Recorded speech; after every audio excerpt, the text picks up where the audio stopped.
Ready for interesting information, right? I hope you came to the right place. I'm not so sure. I want to pass a couple pictures around while we're talking here.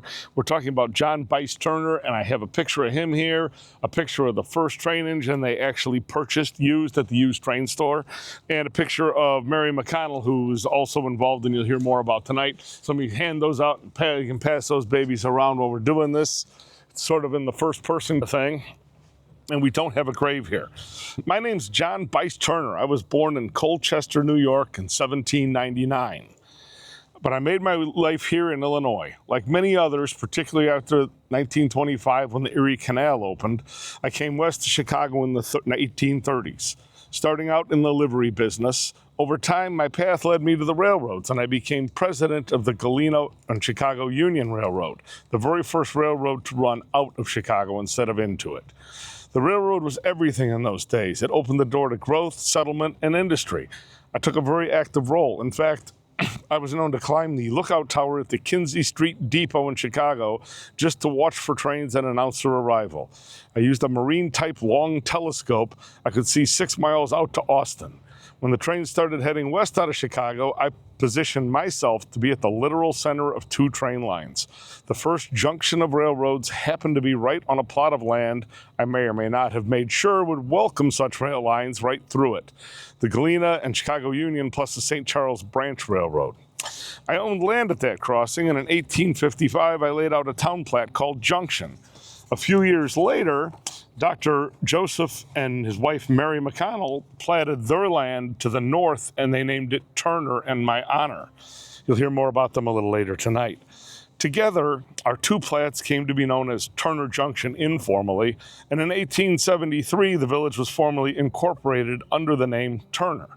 Over time, the community grew, and in 1896, the name was changed to West Chicago to better reflect its place on the map and, more importantly, attract business. It seemed cosmopolitan compared to out in the country like it was. But I remain proud of the fact that the people of this town once chose to call it Turner, honoring my role in its beginnings. And although the name of the city changed, I'm remembered still. Although I never actually lived here, I feel without me, this community would not exist, or at very least would look different. A local elementary school bears my name, the Turner School, a reminder to each new generation of the role my first junction played in building this community. I was buried in Graceland Cemetery, Chicago in 1871 at 72 years of age.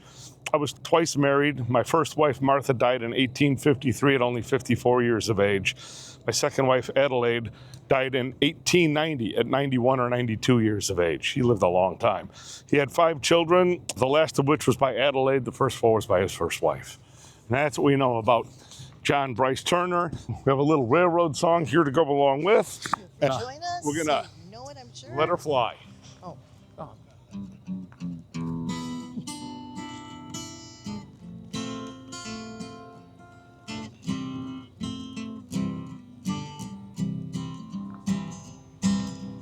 Freight train, going so fast.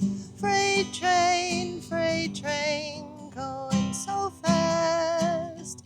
Please don't tell what train I'm on, for they know where I'll be gone.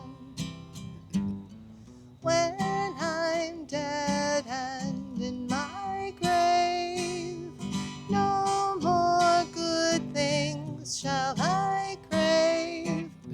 Place my stone at my head and feet, and tell them all that I've gone to sleep.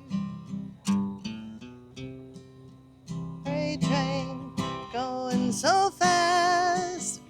Freight train, going so fast. Please don't tell what train I'm on, for they know where I am gone. Please don't tell what train I'm on, for they know where I'll have gone.